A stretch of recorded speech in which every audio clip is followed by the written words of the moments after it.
This is Hayes Q Jones, your DVD and Blu-ray baller on a budget, and this is HQ Videos for you. If you're new to the channel, welcome. If you're a current subscriber, what's up? You're greatly appreciated. Come on in, make yourself at home. You know the routine.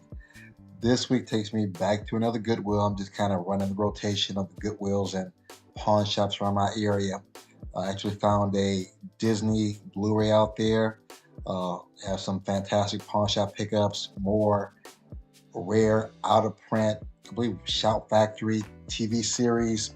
Never heard of before though, but able to get those. Have my Kino Lorber pick, 3D animation, my classic pick from Sony. So have some bangers in here. But before I get into what I picked up, not only do I collect movies, yes, I'm one of these weird, wild individuals. I actually watch them. And on a weekly basis, I like to share some of the things I've watched, either streaming on the Fire Stick, live in the theater with my family, or actual physical media. To kick it off, I'm going to start with physical media television show. I actually picked this up at the pawn shop. This is a 1967 drama science fiction thriller, the television show The Invaders.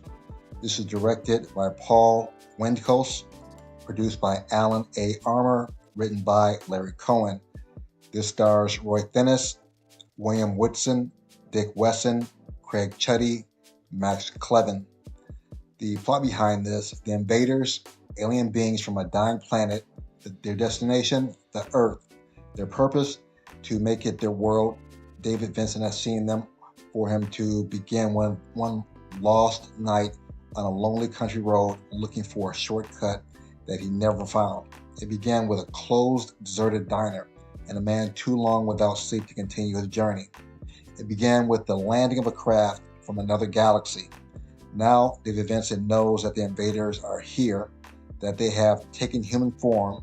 Somehow, he must convince a disbelieving world that the nightmare has already begun. And I've become very nostalgic about shows from the 60s, 70s, 80s, and 90s. Though, love shows from the late 60s and 70s. I still remember vaguely the cars, the outfits, and the style of the movie. The television show. The show always starts out a Quinn Martin production, and the way the show is kind of divided up is divided up into acts like a play. I was like, where have I seen this before? So I looked up Quinn Martin. He's responsible for television shows such as The Fugitive, Barnaby Jones with Buddy Ebsen from the Beverly Hills Billies, Streets of San Francisco with Michael Douglas and Carl Malden. So it's that kind of feel, except with a science fiction slant. And it's also very cool because they have a bunch of guest stars every week. People like Ed Asner, Ed Begley Sr., Dabney Coleman, Jack Lord, I think from Hawaii Five-O, Peter Graves from Mission Impossible. So just a very cool, slick-looking show. So if you like that 60s stylistic television show about aliens, definitely check out The Invaders. My next pick is a 2014 action horror mystery science fiction thriller, Extraterrestrial. This was directed and written by Colin Minahan, produced by Sean Angelski. This stars Brittany Allen, Freddie Storma, Melanie Papalia, Jesse Moss, Anja Savkic. The plot behind this: 5 friends set out to a cabin in the woods for a fun weekend getaway. That is, until extraterrestrial visitors turn into a fight for their lives. As they investigate, the friends stumble across an alien spacecraft and its inhabitants have not arrived in peace. And this was surprisingly a pretty decent, solid science fiction alien movie. I was actually surprised. A lot of plot twists I didn't anticipate on. Have a nice guest appearance from Michael Ironside. If you're a fan of some of the old sci-fi movies, didn't anticipate the ending. So solid science fiction movie. The 3D was kind of trash. Had no depth to it, very little depth, no pop outs. Just very disappointing. I know it's one of these, I think, Tiberius releases. I know they're notorious for having lackluster 3D movies. Unfortunately, this is one of them, but the movie itself, solid movie. So if you like that, definitely check out Extraterrestrial. My next movie, I actually saw this on someone else's channel. I think it was 80s Made. This is a 1985 comedy, adventure, thriller, romance, crime, action movie. Remo Williams, The Adventure Begins. This was directed by Guy Hamilton, produced by Mel Bergman, written by Richard Sapper. This stars Fred Ward, Joel Grey, Wilford Brimley, J. Preston, George Coe. The plot behind this: tough Brooklyn street cop, Sam Menken, is unwillingly recruited as an assassin for a secret United States organization known as Cure, who fake his death and give him a new identity, Remo Williams. His appearance is socially altered, and he's trained to be a human killing machine. And I've seen this movie since the 80s, and I just always just kind of overlooked it for some reason though. And I actually looked it up. It looked interesting. If you're a fan of the 80s, this is a solid 80s film. Little cheesy, kind of half slapstick, half deadpan humor. The funniest thing was the Asian instructor. He kind of made the movie for me. As the movie moves along, it got a little crazier and a little bit more entertaining, but it just really had that 80s feel. So it's really cool bringing that nostalgic feel from the 80s back. So if you like that genre and era of movies, definitely check out Remo Williams. Now, my last pick is something I watched on Netflix. This is the 2024 fantasy action adventure Avatar: The Last Airbender. This is based on the Avatar: The Last Airbender by Brian, I believe it's Konietzko, and Michael Dante DiMartino. This is developed and showrun by Albert Kim. This stars Gordon Cormier, Dallas Liu, Paul Sun, Hyun Lee, Ken Leung, Daniel Dae Kim, Elizabeth Yu. The premise behind this: the series is set in a war-torn world where certain people can bend one of the four classical elements: water, earth, fire, or air. Aang the Avatar and the last living airbender is the bridge between the mortal and the spirit worlds, and the only one capable of bending all four of the elements instead of just one. And actually, they just dropped the second season this month. So I actually went back and rewatched the first season, then I watched the second season. Very cool show. What I thought was very cool, and I don't know if I didn't pick up on this the first season or I just forgot about it, but it was quite evident in the second season. It seems like all the badasses for the show are the women. They've kind of done a reversal of the stereotypical characteristics where the women are kind of like the helpless damsels in distress, and the guys are the alpha males that do all the ass kicking. It's just reversed. In the firebending world, you have the brother and sister. I think it's Zoka and Zula. He is more like his mother, more emotional, a little bit more caring. His sister, on the other hand, is more like her father, played by Daniel Dae Kim. She is a ruthless bitch and just strong as hell. On the water bending side, I believe it's Sokka and Katarina.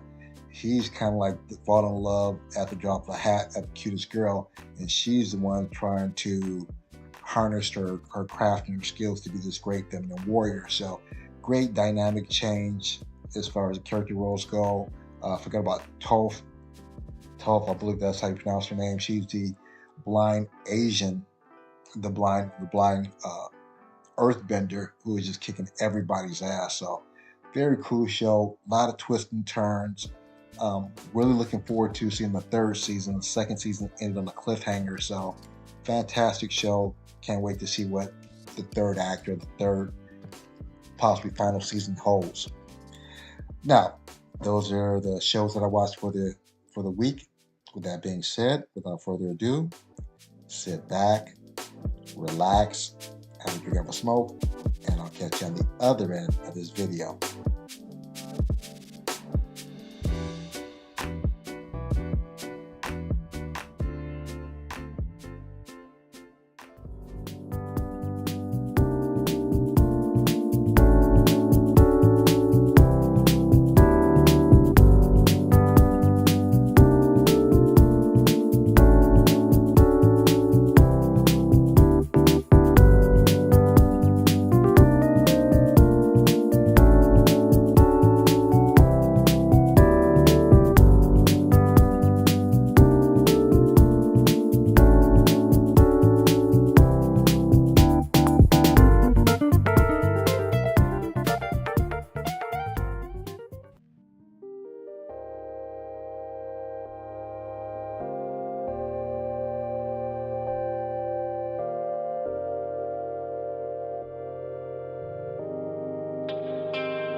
We are back at HQ. We are back at the Voluminous Vault. We are back at the motherfucking Omega Files. Deep, deep, deep in the Omega Files. I have my pickup here from Goodwill. I have my Pawnshop pickups here. I have my 3D pick. I have a classic Shout Factory pick, my Kino Lorber, and a Warner Brother pick with Sigourney Weaver. So have some bangers in here. Let me get these situated, and I'll get you good people on your way. Hold on. All right, I'm going to kick it off with what I picked up at Goodwill. To add to my Disney collection here, we have Lady and the Tramp 2, Scamp's Adventure. Can't recall if I've seen this or not. If I have, it was a long, long time ago. And this was a whopping $4.49 with tax. And Goodwill's getting a little tripped out with their prices though, considering they get all their products for free. But it's still cheaper than getting online, so happy to add this to my Disney collection, Lady and the Tramp 2. Now, with what we picked up at the pawn shop, a lot of out-of-print, old-school stuff. We have the BBC's version of the Chronicles of Narnia from C.S. Lewis, which is very close to the book, if you ever read the book. But you have the Lion, the Witch, and the Wardrobe. And of course, it's not the big production that they did with the remake in the 2000s or 90s. I think it was the 2000s. But it's BBC / PBS style theatrics.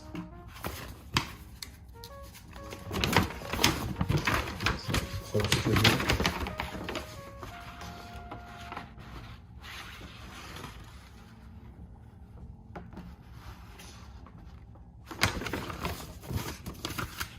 The Lion, the Witch, and the Wardrobe.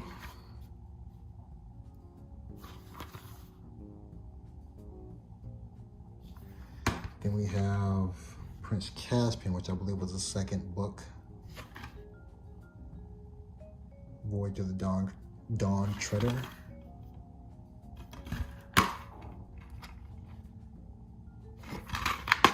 And lastly, we have the Silver Chair.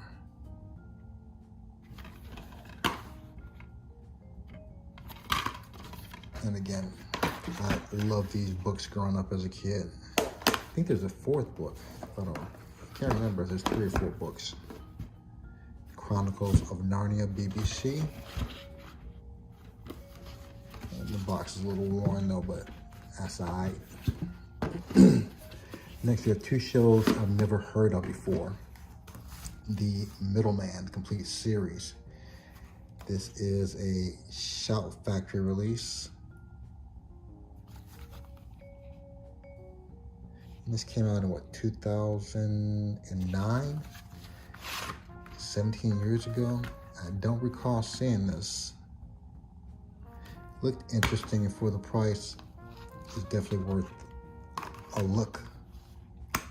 You have disc 1, disc 2. I think it is kind of like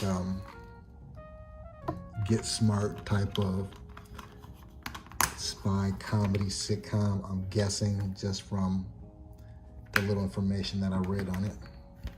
You have disc 3 and disc 4. And discs are in pretty decent shape, if you can tell here.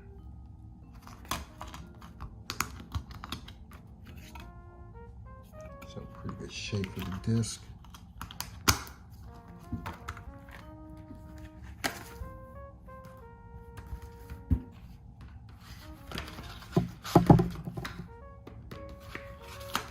And lastly, the Baron, based on the character created by John Creasy.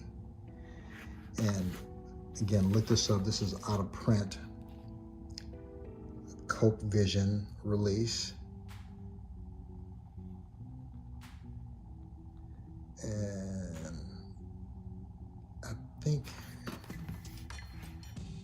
they did a television show, The Saint, or something to that effect. But great condition, all the discs.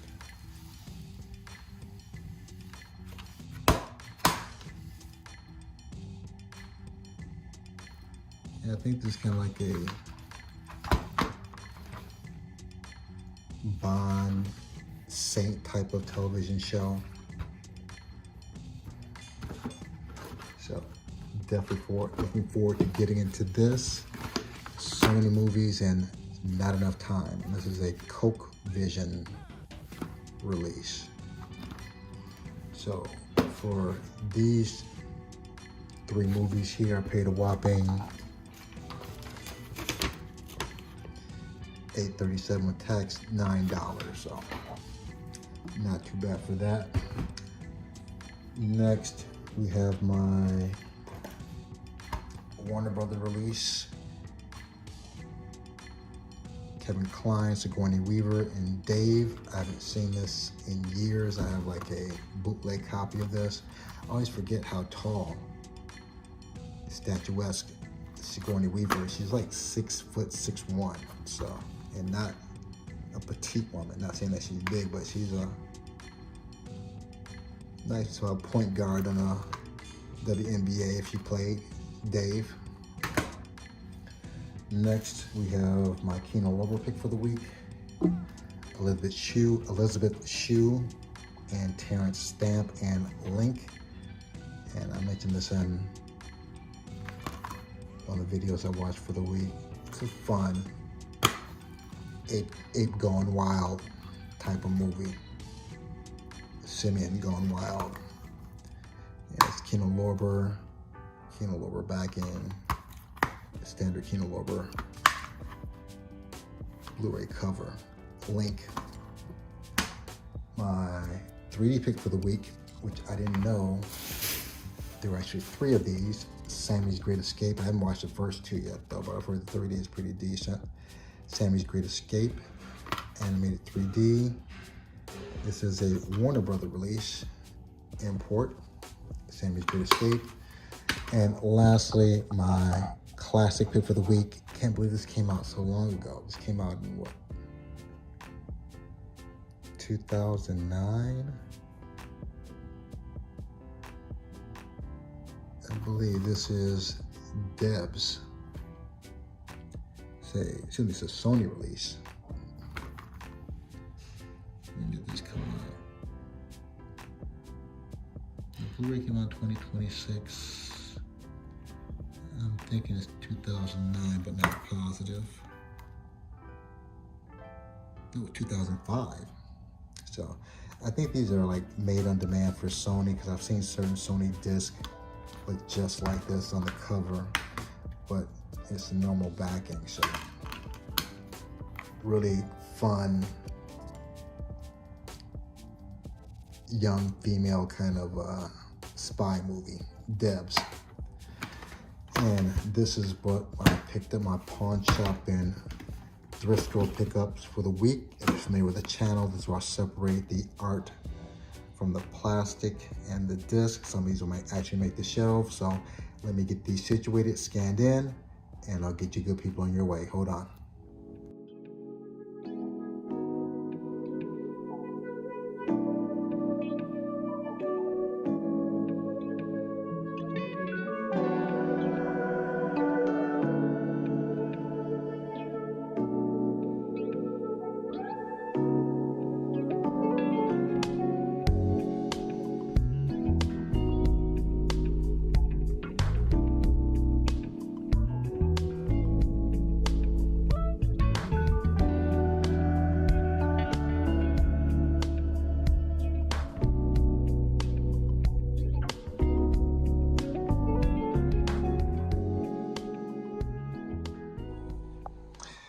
I have almost everything scanned into my CLZ Movies app. C is in Chronicles of Narnia, L is in Lady and the Tramp 2, Z is in Zachariah. I have to add the Baron and the Middleman in manually because they covered up the damn barcodes and I couldn't get the sticker off. So let's knock this out.